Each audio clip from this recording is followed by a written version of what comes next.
Hi there, my friends! Today I got a special delivery from Zero Gluten Foods. They are a woman-owned, dedicated gluten-free company that specializes in celiac-friendly foods. They sent me this gorgeous little pizza crust, so I'm gonna whip up some delicious toppings to put on top. So without further ado, let's grab a glass of Weinstein and let's get cooking. I was thinking, instead of doing a traditional pizza, I'm gonna do a white pie. So we're gonna make a bechamel sauce. I'm gonna caramelize some onions. We're gonna put some homemade ricotta on top that I made yesterday and finish it with maybe some sauteed mushrooms. That's what I'm thinking.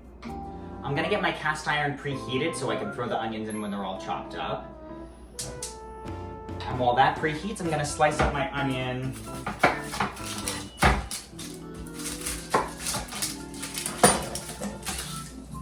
Slice down the middle. We're gonna do some thin slices with the onion. Get your roll of paper away.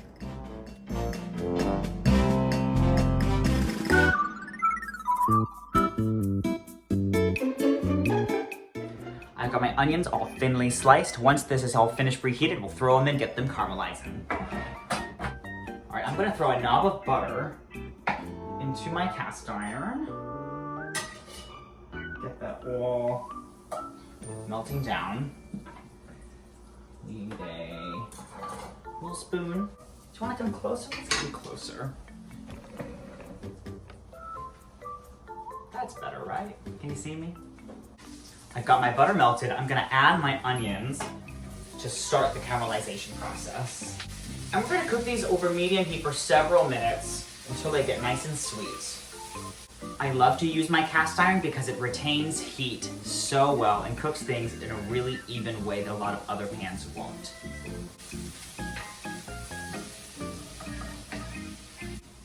While our onions are going, I'm gonna get started on my bechamel. What that means, bechamel is a French cream sauce. So what it is equal parts, first to make a roux, it's equal parts butter and flour. A roux is a thickening agent that you can use in cream sauces, in gravies. So a bechamel's base is the roux, and it's all equal parts. So it's 1 part flour to 1 part butter, and then 1 part of your liquid. So I've got 1 tablespoon of butter. It almost slipped right out of my hands. I'm gonna get that melting. Using a whisk, get it all over. We're gonna add in 1 tablespoon of flour, and you're gonna whisk this together until it's combined, and you also want to cook off the raw flour taste, just because that's not really cute. It's also not really safe to eat raw flours. And this is the kind of color that you're looking for with your roux before you add your liquid. You can cook this for another few seconds. It's gonna smell pretty nutty as well. And now I'm just gonna slowly add 1 cup of, I have whole milk. So I'm adding 1 cup of whole milk here. And the fat from the whole milk is gonna make this a really rich, really super creamy bechamel for our pizza. Now the trick is, you wanna really use your whisk to get into all of those edges. The roux likes to clump up, and you wanna make sure that you're scraping all of those bits out so that it can really thicken the sauce. So I'm gonna vigorously whisk away until it all comes together. It's also gonna help to have your milk or your liquid at room temperature. That way it doesn't shock the pot as much. Mine probably could have been a little warmer, but it'll come together. Okay, it's only been a moment or two and I can already feel this bechamel really thickening up. That is gonna be such a delicious base for our white pie, especially when we get that fresh ricotta on top with that fresh mozzarella I got this morning as well. This is going to be super cheesy, super creamy, super indulgent. I'm so excited. Also, a bechamel is basically your foundation for an Alfredo sauce. So you can use these exact measurements to make an Alfredo. All you would have to do is just add in a bunch of Parmesan cheese, and that would turn this bechamel into an Alfredo sauce. This is what I use to make my mac and cheese recipes. I just triple this and then just melt all of my cheese in there. So learning how to make a really good roux and a really good bechamel is going to be a game changer for you in the kitchen. This is getting so thick. You will feel the change in the viscosity in your whisk. You can see it's really starting, can you see? It's really starting to, it's having a hard time with the camera angle. I don't want to spill it, but it is getting super, super thick. I see a few more lumps, so I'm really gonna let them have it. with my whisk. Try and get this as silky smooth as possible. We like it silky.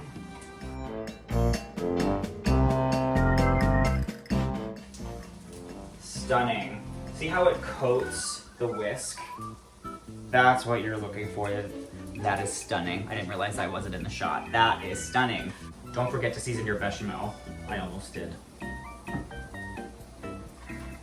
I've got my baby Bella mushrooms over here. I think the best way to clean them is just to get a damp paper towel and scrub them this way. If you run them under the water in the sink, they're probably gonna get a little tough. So just do a quick little scrub down, and that'll prevent them from getting too chewy or too tough. And it'll also get rid of all of that, I guess, dirt. They come from the ground. Just be diligent, don't be lazy. Don't be a lazy mushroom cleaner. Beautiful. So I'm just gonna do a simple thin slice. I want these to cook up pretty fast. I'm gonna finish them in the same pan that the onions are in. So once those are almost done, I'll just throw these in at the end, season them with some salt and pepper. Maybe even a little red chili flake for some heat, just to give a little contrast to my pizza so it's not all too creamy. That actually sounds super good. So yeah, just a nice thin slice here. This knife was my Zadie. Zadie is Yiddish for grandfather. This was my Zadie's when he was a cook in the army. He gave this to me several years ago, and I found it recently when I was moving. I thought I'd use this tonight, just to vary my knife usage, have some little family history in there. Just wanted to show you how my onions are looking. Look at that. You can see some of them are starting to get a little crispy. They're getting really nicely browned. I'm gonna add my mushrooms in now, so they can get in with all that buttery goodness in there, really take on that onion flavor. I'm gonna hit it with a good amount of kosher salt. This is my favorite little kitchen device. I love this friend. I've got some freshly cracked black pepper. This is courtesy of my mother. She couldn't stand watching me use pre-cracked pepper, so she had to make sure I had some fresh to use. Here we go. And then I'm gonna fish out my crushed red pepper like we talked about. I like it spicy, so I'm gonna be pretty generous with that. I'm gonna wash my hands so I don't burn my eyes out. I'm gonna add one more little knob of butter to help those mushrooms along. Also, it's already super indulgent with another little pat of butter. And just get these all sauteing together. This already smells so incredible. I love the aroma of mushrooms when they're cooking with onions. So good, so harmonious, and naturally harmonious, really. Gorgeous. Gonna let these cook together for a few more minutes, and then we might be able to start assembling our pie. Very excited. For a little freshness, I'm gonna just roughly chop up some parsley.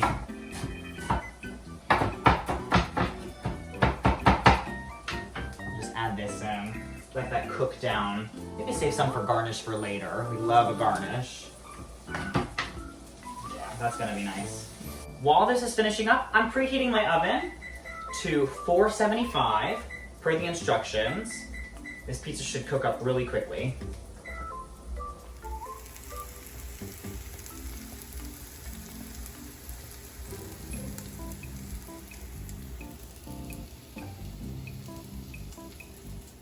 Okay friends, I think it's time to start assembling our pizza. I've got our beautiful dough from Zero Gluten already. My oven is preheated. I'm going to start by pouring our bechamel all over the top.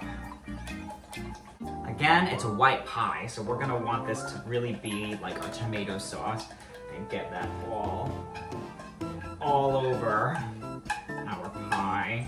Then spread it out. Leave a little bit for the crusts. Add my mushrooms and caramelized onions. Oh my gosh. All over the top. Give them a hand, spread them out a little bit. Okay, gorgeous. I've got my cheese from Lioni Latticini. I'm gonna break this up. This is fresh mozzarella. God, that reminds me of my mom. She would always say it like that. We're not Italian, we're very Jewish, but she would always say mozzarella. Like, Mom, it's mozzarella. Why are you calling it that? So we're gonna break up our mozzarella into a few pieces, get the whole thing really covered. Oh my gosh, this is gonna be so good. This is what I'm really excited about. I made some homemade ricotta cheese yesterday. So I'm gonna do a few blots of this right on top, squeezing it where there are little gaps. I'm gonna just, don't tell. I'm gonna sprinkle a little last bit of salt on top. I know we've seasoned a lot throughout the way, but I always think if you miss one layer of seasoning, it's gonna be bland. So always wanna make sure you hit it up with a little extra salt on the end. And then let's finish with some parsley. And I think that's everything. We're gonna throw this in the oven for about 8 to 10 minutes is what the instructions say. We'll double check, see if we need a little more time. Oh, let's look at it. I mean, gorgeous, don't fall, please don't fall. In you go. We'll check back on that in a little bit. I'm gonna have a little cheese snack. Hold on. I'm ready to pull the pizza out of the oven. The question is, are you ready? Let's do it. Very carefully.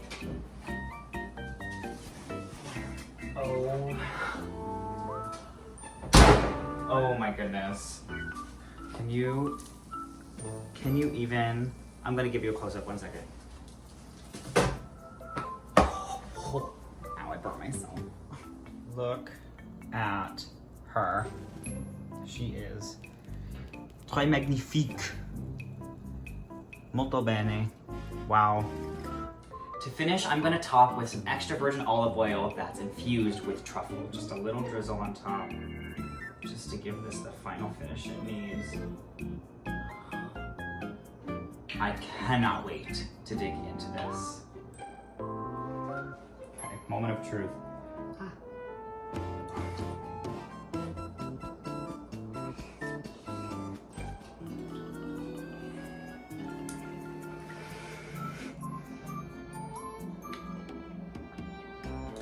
Oh my god.